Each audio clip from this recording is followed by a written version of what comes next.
후광통센터입니다. 유한타증권의 이종혁 과장님 연결돼 있습니다. 과장님 안녕하세요. 네, 안녕하세요. 네, 아시아 증시 주요 증시 대체로 다 상승세입니다. 우선 니케이의 경우가 좀 엔화 약세로 돌아서면서 좀 호재로 얻은 모습이고요. 지금 아시아 증시에서 항생 지수 가장 크게 오르고 있습니다. 무려 1.2%대 좀 큰 폭으로 오르는 모습 보여주고 있는데 오늘 중국 증시 시황 한번 짚어주시죠. 네, 이제 상해 종합지수 같은 경우 이제 작년 연말부터 해서 이제 11거래일 연속 상승을 좀 보였었는데요. 전일 이러한 부분들 때문에 좀 차익 매물이 출하가 되면서 이제 12거래일 만에 이제 0.5% 하락 마감하는 모습을 보였습니다. 하지만 이제 오늘 하루 만에 좀 반등세로 좀 전환을 하는 모습인데요.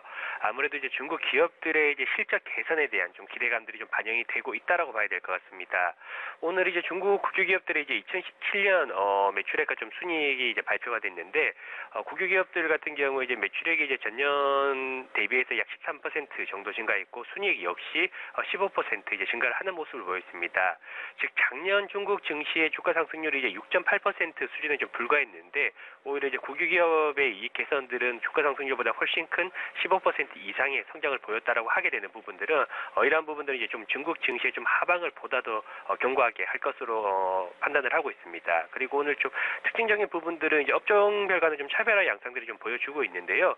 오늘 같은 경우 좀 시가총액 상위 종목이라고 할 수 있는 금융주들의 좀 전반적인 약세임에도 좀 불구하고 개별 종목주들 같은 경우에는 좀 활발한 움직임들이 좀 나타나고 있습니다. 춘절 특수 기대감에 이제 음식료 업종의 좀 주가 상승이 좀 눈에 띄고 있는 상황 속에서 올해 초 이제 6년 만에 맥주 가격을 인상에 성공했던 이제 청도 맥주가 오늘 역시 4%대의 좀 강세를 좀 보여주고 있고 이번 시간을 통해서 좀 올해 유망 종목으로 좀 언급드렸던 1위 실업 역시 2.8%대의 좀 상승세를 보이면서 사상 신고가를 좀 갱신하고 있는 흐름 이어지고 있습니다.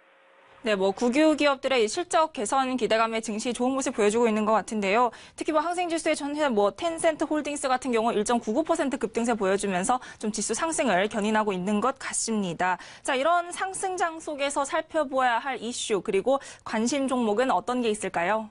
네, 먼저 이제 2017년 중국 이제 수출입 지표가 이제 6년 내 이제 신고점을 좀 갱신하고 있는 모습을 보였습니다.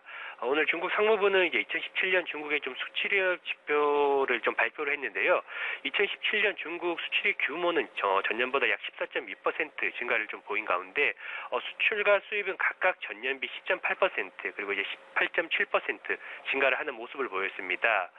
중국 상무부 같은 경우에는 이제 중국 기업들이 좀 대대적인 국제시장 진입을 위해서 중국 제품 구조 및 이제 무역 방식에 대해서 5대 개혁을 좀 추진을 했습니다. 이로 인해서 이제 그동안 좀 중국 제품들 같은 경우에는 좀 저가 상품이라는 인식 개선을 좀 이끌어냈으면서 중국 이제 국제무역 단지 이제 시범 단지를 좀 조성을 하게 되면서 수출 기업들에 대한 좀 적극적인 정책적 지원을 병행해 왔습니다. 이와 함께 이제 글로벌 경기 회복에 따라서 전체적인 물동량 역시 회복이 되고 있는 부분들 역시 중국의 수출입 지표에 좀 긍정적인 영향을 주었다라고 볼 수 있고 이러한 글로벌 경기에 대한 회복 기대감이 2018년 역시 유효하다라는 관점을 생각을 한다고 보게 되면은 올해 역시 이런 수출입 지표의 좀 개선이 이어질 것으로 전망을 하고 있습니다. 오늘 또 다른 이슈로는 이제 중국의 의약품 유통시장 통합 움직임에 대한 부분들입니다. 중국 내 이제 의약품 유통시장 규모는 좀 빠르게 증가를 하고 있음에도 불구하고 유통시장 같은 경우에는 아직까지 시장 집중도가 좀 낮은 상황입니다. 조금 더 풀어서 말씀드린다고 하게 되면은 중국 제약 유통 같은 경우 이제 시장 점유율 1위 기업이 전국 단위 기준 약 7% 시장 점유율에 좀 불과한 상황으로 달리 말씀드리게 되면은 영세 업체들의 비중이 매우 높은 상황이다라고 볼 수 있습니다. 즉 중소유통업체들의 좀 난립으로 인해서 약가 역시 이제 지역대별로 가격 편차가 심하고 불필요한 좀 유통 비용이 좀 발생을 하고 있는 상황들입니다. 즉 이러한 상황들에서 좀 유통 경로 단순화를 통해서 약가 안정을 좀 취하려는 이제 중국 정부의 정책 의지가 이러한 상황에 좀 반영이 될 수도 있고 이러한 정책적인 방향에 따라서 앞으로 이제 중소기업들이 좀 난립했던 구조에서 시가총액 좀 상위 기업들 중심으로 좀 재편될 가능성들이 좀 높다라고 볼 수 있습니다. 실제로 중국 같은 경우에는 좀 민영의료보험 비중이 극히 낮은 상황들인 만큼 중국 정부 역시 병원비 및 약가 인하에 대해서 단기적인 정책이 아니라 장기적인 플랜을 가지고 유통 질서를 확립해 나갈 것으로 좀 전망이 되는 만큼 중국 제약 유통회사들 중에서 상위 업체들에 대한 수혜가 예상이 됩니다. 이러한 관점에서 오늘 말씀 말씀드릴 종목은 상해제약입니다. 상해제약은 중국 내 대표 의약품 유통기업으로서 이제 중국 내 탑3에 해당되는 의약품 유통업체라고 볼 수 있습니다.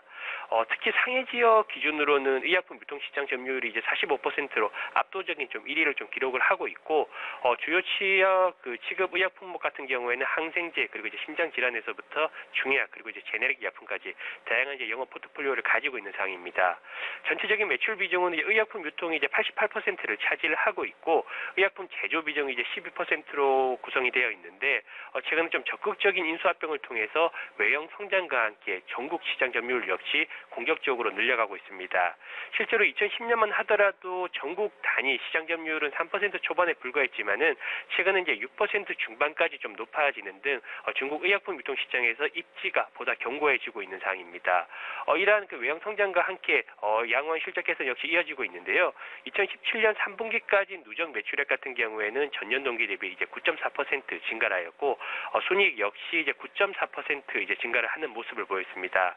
최근에 이제 뭐 국내도 마찬가지지만은 중국 역시 제약 바이오주들 같은 경우 좀 단기 급등에 따라서 밸류에이션에 대한 좀 부담감들이 있는 반면에 상해제약 그룹 같은 경우에는 이제 PER 19배 수준에 좀 불과한 만큼 현재 주가 수준에서는 좀 적극적인 관심이 필요한 구간이다라고 정리드리도록 하겠습니다. 네, 중국의 수출입 규모 상승에 따른 이슈 살펴봤고요. 의약품 유통시장 통합 기대감에 따른 관심 종목으로는 상해제약까지 함께 짚어봤습니다. 네, 과장님 오늘 말씀 감사합니다. 네, 감사합니다.